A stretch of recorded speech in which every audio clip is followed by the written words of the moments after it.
That was a close one. The Green Machine get it done, answering Ireland's call for Cian Healy's record-breaking test match. The Aussie lads head home with a 2-2 record leading into the British and Irish Alliance tour. But before we get started, make sure you hit that like and subscribe button and turn on the bell notification so you know when we upload. Hey guys, welcome to Rugby Heads. My name is Sione, and joining me is one of our regular rugby nerds, Alfonso Horemia. Welcome back, mate. Welcome back. How's it going? And guys, make sure you like and subscribe, and make sure you put in comments or ask any questions. It's been funny reading the last few weeks. Even one of the boys asked if is Fonz away on his hikoi last week when you weren't on the show. So it's good to have you back, mate. It's good to have you back. But yeah, we'll quickly run down. We'll start off with our top performers of the week, our opportunity to give flowers to the players who stood out for us over the weekend. Then we'll go around the grounds and cover the Wallabies vs Ireland game that just finished last night. And then we've got the Autumn Nations Series team of the series. We're gonna debate our team, our first 15, and then gloss over 7 series, top 14, and finish off with yesterday's hero. And we got one question from the viewers. But Fonz, you want to kick us off with your performer of the week? I'd assume we would have the same player, Fraser McWright. I thought, what a game from him. There's a few of them, a few good plays from both sides. Yep. I thought Gibson Park played well, but Fraser McWright for me, geez, his work rate around the field, him pilfering over the ball, what a game. I haven't seen a 7 play like that for Australia in a very long time. Yeah. He is definitely one for the future for Aussie. Yeah, we'll definitely get into it later. But wow, what a! I knew you were going to pick him, so I picked someone else. But Fraser McWright, mate, he's we definitely missed him last week against Scotland. Yeah. But my one is from the Sevens. I've been watching the Sevens, day 1 of the Sevens, but day 2 is actually today. So by the time this episode is out, the winner would have been announced or would have finished. But my one is from the American team from the 7 series. He's come back to the Sevens. I believe he played in 2021, but then he went over to 15s. But he's back as a big Tony playing for USA. David Steele's the third, mate. He's got I think he's over 6'3" and over 100 kgs, and mate, the man can move, and I'll definitely clip it up and put it on our socials, some of the stuff that he did on day 1. So mate, make sure you go check out the Sevens, Dubai Sevens this weekend, or last weekend, and then Cape Town Sevens this weekend coming. But we'll go around the grounds. Only one game this week to finish off the Autumn Nation Series. Wallabies went down by 3 points to Ireland. Fonz, your key takeaways and your standouts. Oh, my key takeaways. I do think the better team won. Okay.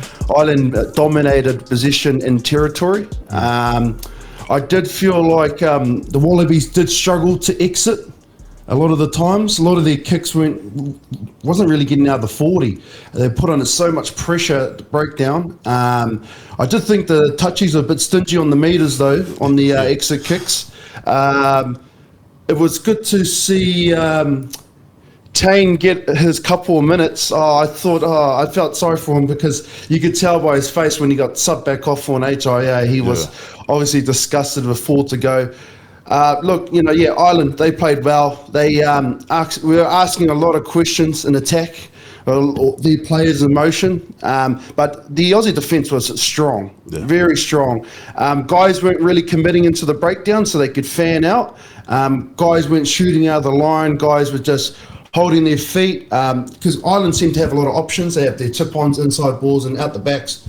And the Wallabies were all over it. In the end, Prendergast had to put up a kick or whatnot. But every time Ireland seemed to have the ball, they just seemed to have a bit of momentum. They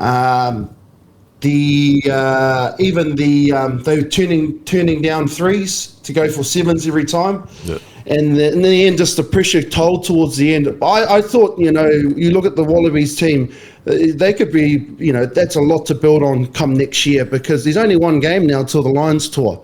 So good game to watch, real tough. The only negative, which is the TMO. Yeah. That is killing our game. It is the cancer of rugby, I think, at the moment, is the TMO. Look, I reckon my fat ass could play a whole game because the amount of stops in the game now. Yeah. We'll be having a rest every 10 minutes. So, but other than that, what a great way to end the autumn series. be good to get some proper sleep on a Sunday morning now that the games are over, and yeah, I couldn't, pretty happy with how the Wallabies have gone to finish the end of the year, especially from the Rugby Championship. Yeah, 100%, especially from Rugby Championship. And then last year, I remember I was in Lyon. That still haunts me, going over there to France and when we lost to Wales and knowing that it was over for us. So many Aussies there celebrating before the game, and then after the game, everyone's just walking around, head down. But yeah, what a turnaround. But I think it was good. I mentioned in the group chats, I think it was good that we did get knocked out in the pools last year, so that this change could happen, that Hamish can be gone, and then the real fixes can actually happen to Rugby Australia. And mate, shout out to the team that they've got there, not just super coach Joe Schmidt, mate. All his interviews, I just see myself just watching the screen, just smiling, mate. He's just a real mate. He's just a real guy. No bullshit like Eddie. But yeah, definitely the body's been shot the last few weeks. Feel like I'm jet lag, haven't even left home yet. But mate, proud of the Wallabies. The defense surprised me how good they were. Like from seeing what the Wallabies have been doing the last few years, we always had an answer for them, and felt like Ireland they're doing all their moves, but then we're marking up, so they didn't really have anywhere to go. But yeah, like you said, our exits, we didn't really have any exits, and then when we were trying to throw punches, Ireland were getting the takeaways, especially at the ruck. They won the ruck battle, definitely won the ruck battle, even though some of them were like touch and go. But mate, you gotta call. And a lot of us Aussie fans are a bit dirty from that knock on, but like you said, we want less TMO, so we're happy to sort of let those little ones go. Yep. So we're dirty, but if we want the game to flow like clubland games, just flowing without any stoppages, we got to let those ones go. Yeah, you could see in the breakdown it was quite messy. Ireland are very good at getting one or two guys in just to put enough pressure on the halfback, so that ball's coming out just that little bit slower. Yeah. But I do feel like with Noah's kicking, he's quite an accurate kicker. Yeah. But he doesn't have a long punt to get you out of trouble. Someone like in the past, like even like a Reece Hodge or a Chris Latham, guys with big punts that could get you just to the halfway line even, just to give that little bit of pressure off the team. But you're right about Joe Schmidt. You can see this team starting to get a bit of an identity, and they all sort of know their roles. Just back on that defence, you notice they're happy to give away 5-10 metres just so they stay connected. Yeah. So they can hold their feet. Once it goes up the back, then they can push through. Yeah. And a couple of times, the Aussie D was just getting up.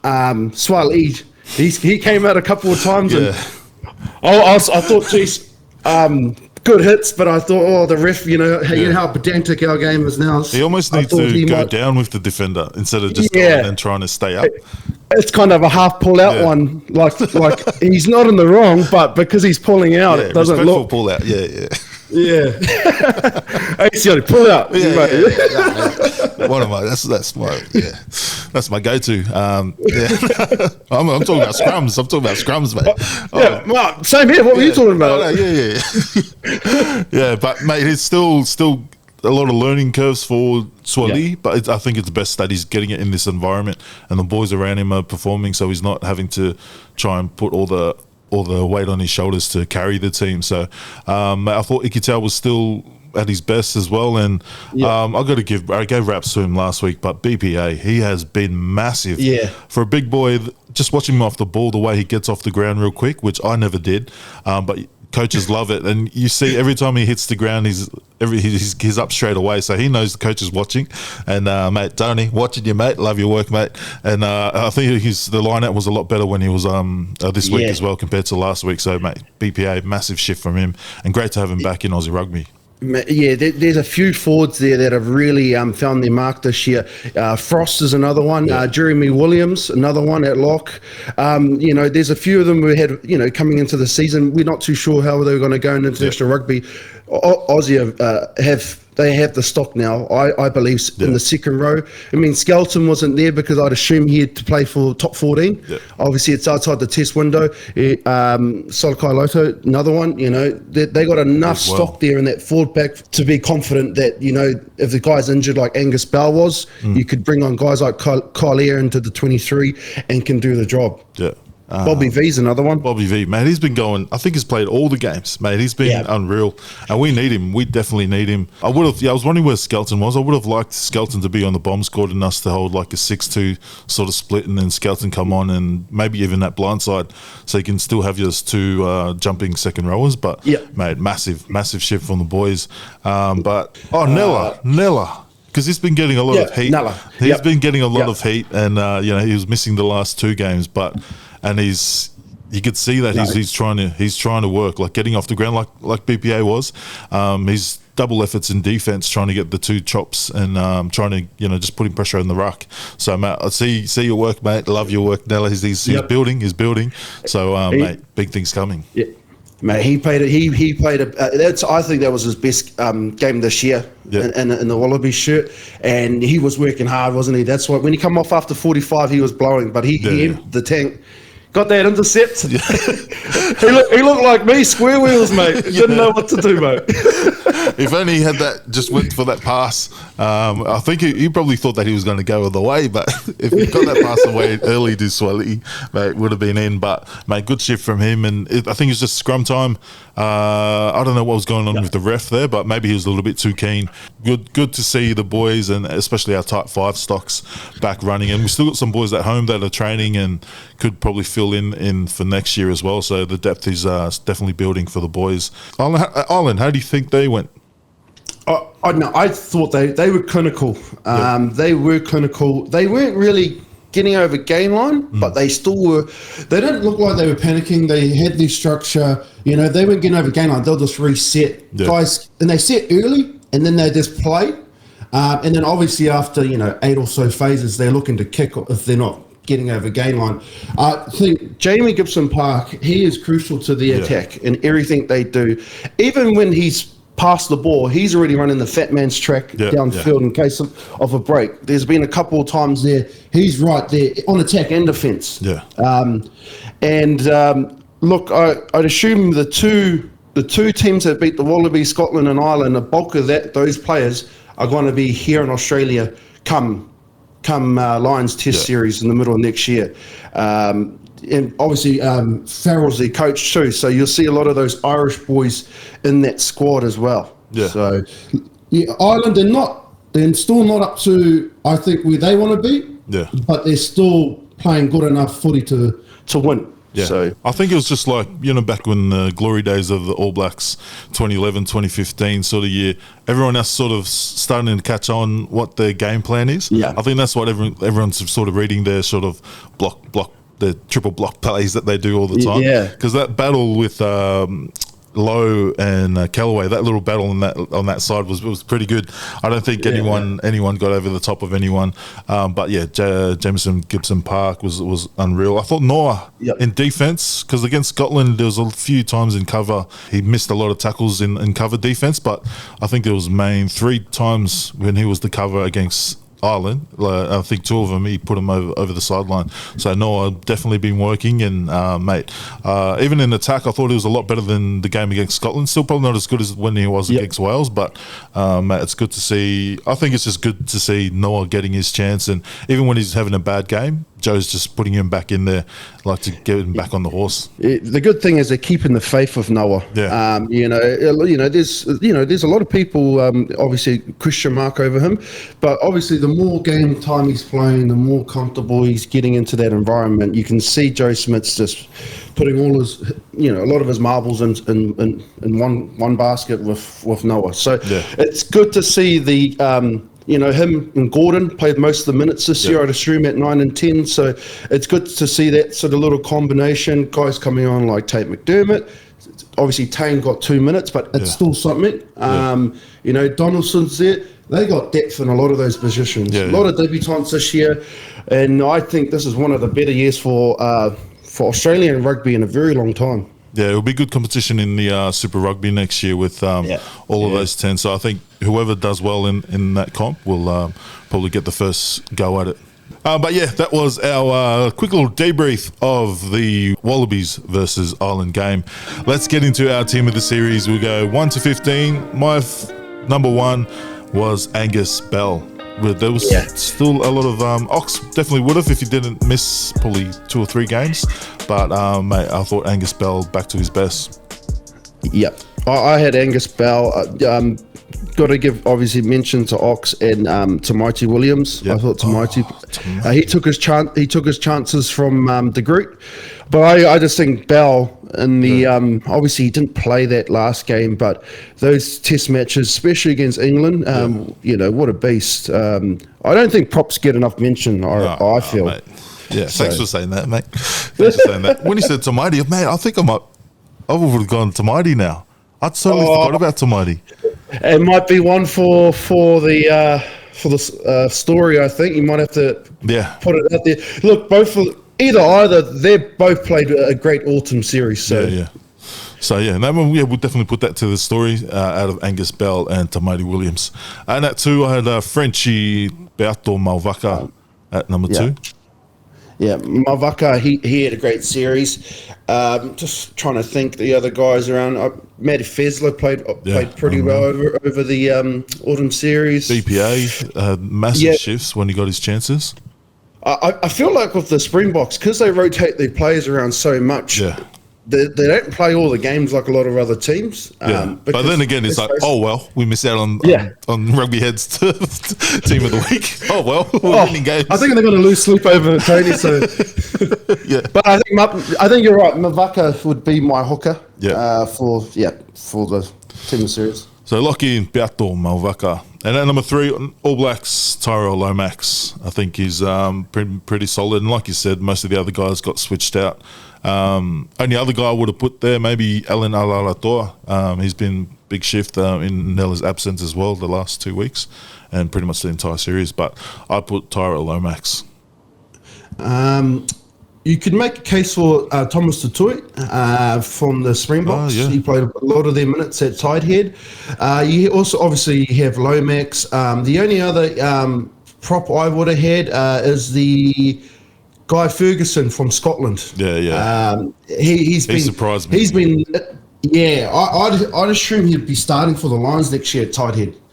Ferguson for Scotland. He's another great shout. I might give this one over to you, Tony. I'll let you decide this one. This is your expertise. You twisted my arm with Tamati Williams, and I think you twisted my arm once again. So I'll give it to Fergie Ferg from Scotland. Shout out to the Scots. In the second row, I had Manny Merfal from France and Eben Etzebeth from South Africa. There's a lot of good performing locks. Who's the other locks? Can we just pick 2 locks and who else you got in the other department? RG Snowman. Who else? Frost. He had a good series. Yeah, he did. He had a very consistent series. Tupova. Yeah, holy. Supervi was another one. Even Ty Byrne played a lot at flanker too. So I think the first 2. Etzebeth plays well all the time. That's the thing. Mayfu. Yeah, I went with Manny and Eben. But I could have got Tupovai in there as well. But that means we'll have to switch out Eben, which, mate, that's haram, mate. And we would get reamed in the comment section, that's for sure. Give the people what they want.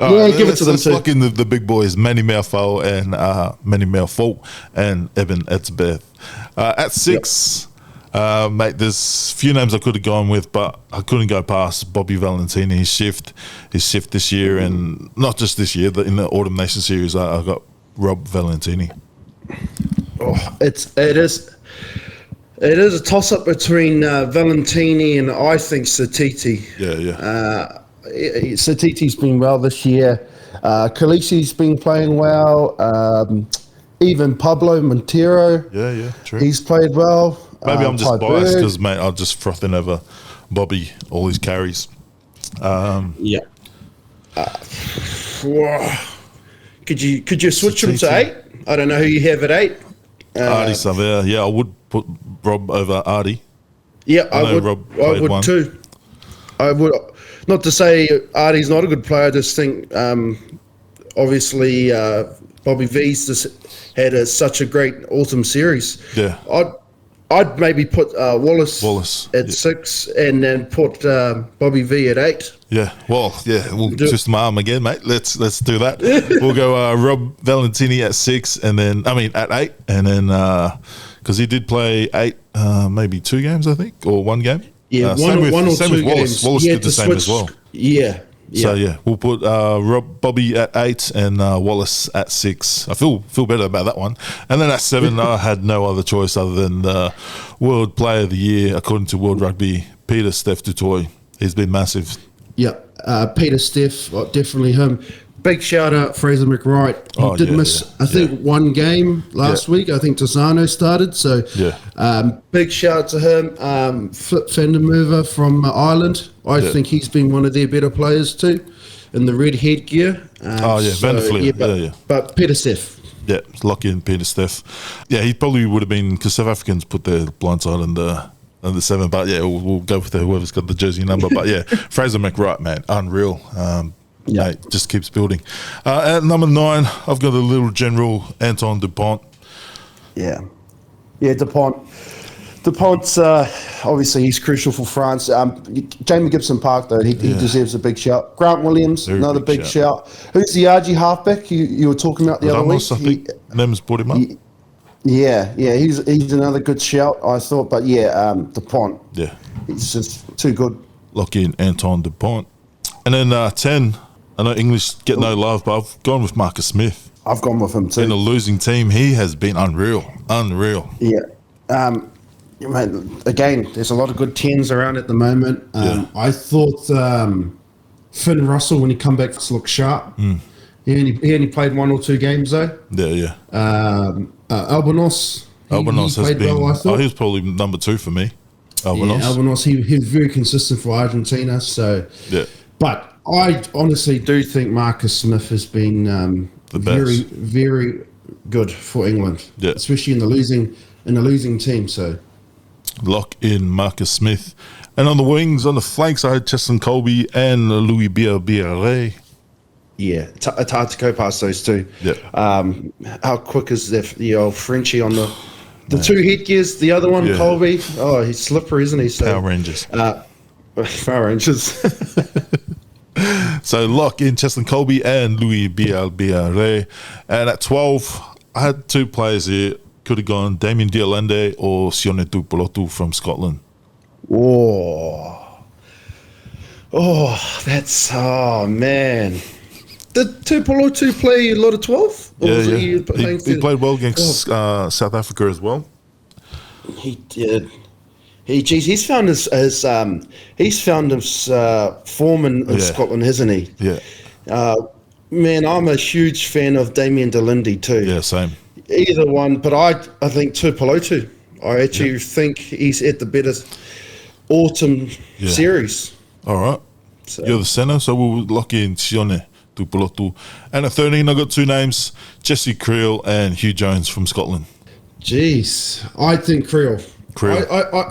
I really think he does not get the special mention that he does than the other players in South Africa. No. They always talk about their bomb squad and their forward pack, but man, those guys in the centre, Delinde and Creel, they do a lot of the shitters that a lot of people don't actually take for granted. Yeah, I reckon. Jesse Creel. I got Creel, but I would give a special mention to Lenny Kittel. Yeah, I thought he's had a great autumn series as well. Yeah, that's a good shout about Jesse Creel, because if you remember just before not the last World Cup, the World Cup in Japan, Lukanya Arm was that guy, like in the centre. He was that guy for South Africa. He was the future. And then he got injured, and then Jesse Creel got his sort of opportunity, stepped in and never let go. Like, he was unreal, some of the games that he played there, and locked in his position since then. So, mate, shout out to Jesse Creel, mate. They've got the rig and everything, just like myself. So we'll lock in Jesse Creel. And at fullback, I had Tom Wright. Got to give it to him. Probably started off the series a lot better than how he finished, but Tom Wright was mine. Or could have gone maybe. No, he didn't play enough games there. Blakey and Horn. Well, I was going to say Ramos, but he played a lot of 10. Yeah, he played for 10 France. Will Jordan played well, I thought, but I would say, just thinking about it now, right for me. Hugo Keenan from Ireland, another decent shout. Yeah. I don't think anyone went out there and grabbed it, I think. Tom Wright's first two games were unreal, and then sort of... Yeah. Obviously, Fussy was in South Africa, but I thought Wright's been the best part of that Wallabies team. I'd have him at fullback. All right. Lock in Tom Wright. And that is our team of the series. Let us know who we missed or where we stuffed it up. They'll let us know, all right? Yeah. And shout out to all the players. Love your work, guys. Love your work, mate. Yeah. And then quick little 7 series. We'll leave the 7 series update till next weekend's show when we'll cover Dubai Sevens and the Cape Town Sevens. So make sure you head over to Stan Sports if you're in Australia, or Rugby Pass TV. I believe you can watch it as well in other countries. But quick little round 11 update in the Top 14 in France. Top 14 kicked off over the weekend, round 11, with 3 teams picking up away wins. Toulouse 21-17 over Racing 92. Toulon 22-13 over Perpignan. But the biggest upset, Fonz, your team went down at home. La Rochelle went down to the last place, RC Van. So, which is interesting because one of our mates from Jeeps, James Gitte, he's over there with his, I don't know if we're allowed to say it, but yeah, he's over there at the moment, and his brother is from Van, but they're visiting La Rochelle, so it was. Yeah, it's you might have to keep that one on the download. That one. Yeah, but I did see. I think is it the centre Dante? He normally plays centre for. They were playing him at flanker for a little bit there. I saw. He's not as sort of like Bastero. A bit like Bortia. You know, Bortia plays a bit of centre and flanker for La Rochelle. So I did see that, but I obviously Salisi Riasi's there. I did see some good highlights out of him too. And the kick from Vunipola, Mako Vunipola. He had the number 1 on his back like he's a rugby league fullback out the back. Caught the ball, ran and kicked it. Shout out to the new boys. I hope they don't get relegated, which means probably Stud Front A will probably get relegated, which will be crazy scenes. Everyone will get sacked if that happens. But mate, keep an eye on the top 14. We'll update you each week as well as the other competitions up north as the season goes. But we got yesterday's hero, our new segment that started 3 episodes ago. Our little shout out to players from yesteryear, our heroes, some of our heroes that we watched back in the days. Fonz, who's your yesterday's hero shout out? I was thinking about a lot of good players coming out of South Africa through the years, and like I was saying before, I don't think props get the mention that they should get. Wait. Can I guess? No. You. No, go on. Guess. Give it a guess. It's he was a loose head prop. I thought he was one of the better loose head props South Africa have ever had. Big Oz Durant. Oh, you got it. It is, yes. Yes. Yeah, on the Big Oz. I actually think he was South Africa's first South African player to win 2 World Cups. He won one in '95 as a 23-year-old, and then he won right at the end of his career in 2007. Big Oz out of the Free State Cheetahs. Big for them. He did get injured for 3 years between that 2000 and 2003. Wasn't sure if he was ever going to make the Springbok team again. And there was his coach at the Free State at the time that gave him a bit of a tap on the shoulder. You might know him. His name's Rassie Erasmus, and got him back to play in the Currie Cup. And a lot of the years he played for back then, it was called the Cats, not the Lions, because obviously the Cheetahs didn't come into 2006. Once the Cheetahs came in, obviously he went back and played for the Cheetahs in Super Rugby. Him and his good mate, Nagadrowski, the hooker, he used to coach the Cheetahs as well. But big Oz Durant, what a player he was. He had some wheels too in his early years. But towards the end, obviously just tightened up that scrum. And big shout out to Big Oz. Yeah, he's one of the first, probably the first sort of superstar props that I sort of remember as a youngin, like watching. And like he was similar to what who's a big superstar prop, and like Nella, like that sort of limelight where everyone was talking about him. So yeah, mate, good shout for the Saffers watching as well.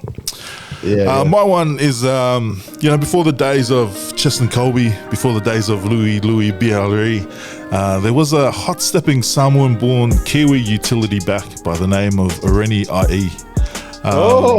He was on the 7th Circuit for New Zealand in 1999 before picking up a contract with the Blues. They didn't know whether his best position was at 10 or fullback, but wherever he was playing, mate, he was a highlight reel waiting to happen. The goosey and the whack, mate. He was a pint-sized back with feet made for the dance floor. So shout out to Upolu's very own Irene IE. What a shout. Good shout there, Taylor. Good shout. I remember Rugby 08 trying to do his step, but it wasn't working in Rugby 08. But yeah, real life, mate. It was great to watch. Okay, and then viewers' question. We got one question. Charlotte Caslick giving up Aussie Sevens captaincy and saying she has other things that might take up her time during the season. Plus, Tamika Upton has been linked to a move to rugby union. For those not from Australia, Tamika Upton is one of the best rugby league players in the WNRL. She actually released from a 5-year contract, apparently to go back to Queensland, where she's from. Plus, the Red Super W team have gotten rid of a lot of their senior big name players to other franchises. Am I connecting the dots here? Or are the Reds, Super W and Wallaroos going to be the world champions next year?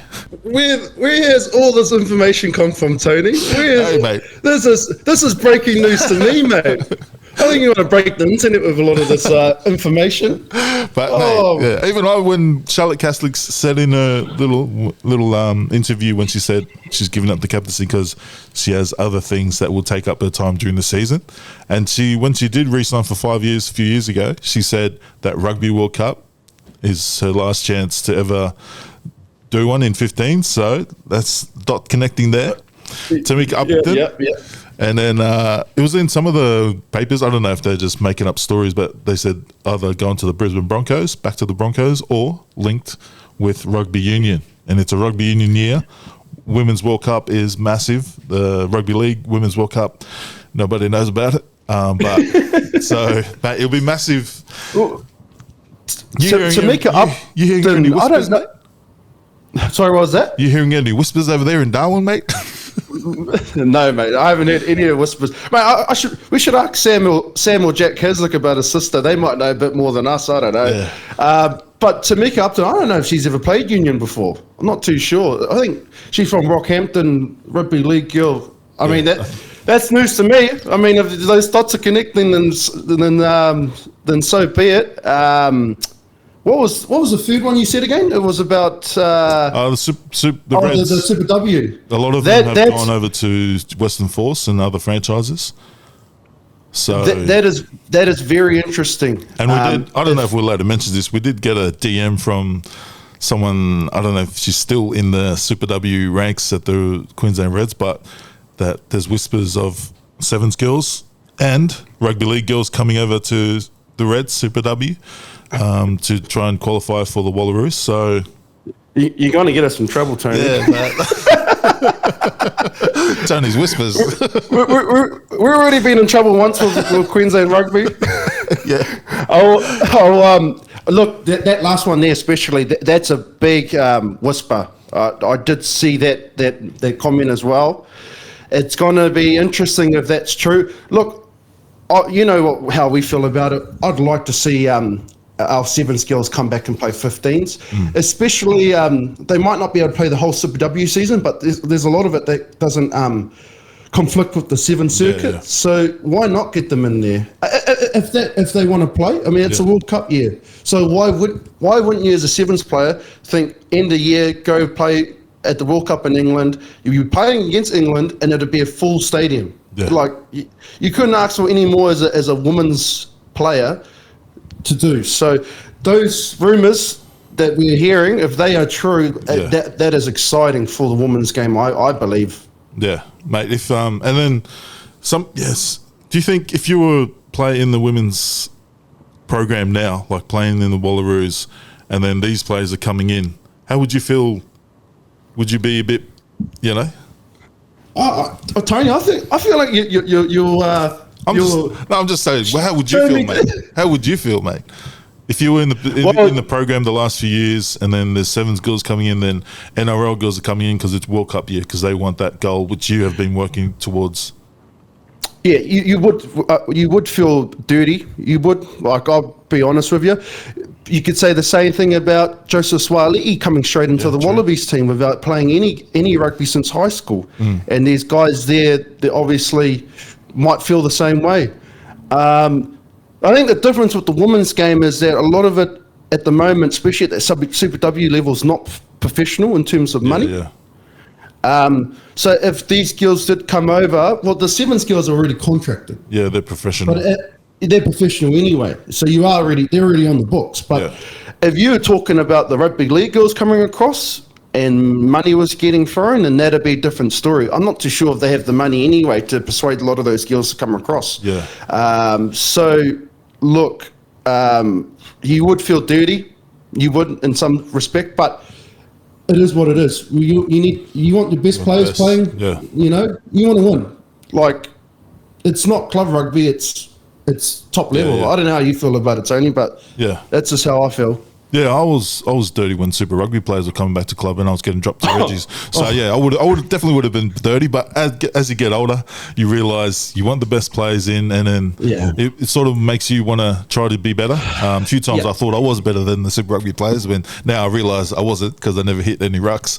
But yeah, I would say I would be dirty if you were sort of the NRLW players came in and they're not, you know, making any difference, but they still get picked. I'll be dirty at that. But if you know, so if you're like sort of on par with the NRLW players, but they only get picked because they're getting paid to come over to rugby union, then I'd be dirty. But if those players came over and are actually balling out, then you wouldn't be dirty. You'd be like, okay, they're definitely way better than me, so play on, and just pray that they get injured, sort of thing. Well, that's what I would in my head. Not badly injured. Look, there's always that little bit of feeling, isn't it? I remember, now you brought it up, I remember playing my younger years at Sunnybank, and I'd be playing, and then obviously Benny Tipperwide come back from the Reds. I was like, I can't even get angry about that, is it? It's just like, oh, damn it. Because they weren't going to drop his brother Rex, that's for sure. You watch the video. You watch the video. He makes one mistake. Ha ha ha! You're off, mate. Get me off. Whoa! I wasn't that bad. Oh no! I was trying to read your mind. I'm sorry. The frequency must be off. Yeah. You know, when you're sitting on the bench and there's 5 minutes to go, so you already start packing up ones, eh? Fonz, can you jump on in the last minute? Yeah. Man. Right on the field and then full time. Too many times, mate. But look, I can see why people would get dirty, but it is what it is. Like, you know, want to win, you know. So yeah. Well, we'll soon find out how these if these whispers turn into truth whispers. So yeah, we'll see how we go. Like, if anyone's got any news, that's Tony's whispers for the week, guys. So if he chops it up, you know, it's not me saying this. Hey, it's just Tony chopping it up. Yeah, thanks for sending that question in, Tony. But yeah, Tony from Taken. Interesting. All right, and that's the show for this week. Shout out. Who's your shout out for the week? I actually thought about this, and I actually haven't met him. Actually, it's Dave. He was on the show last week. Dave, yeah. Shout out to him. I thought he was very well.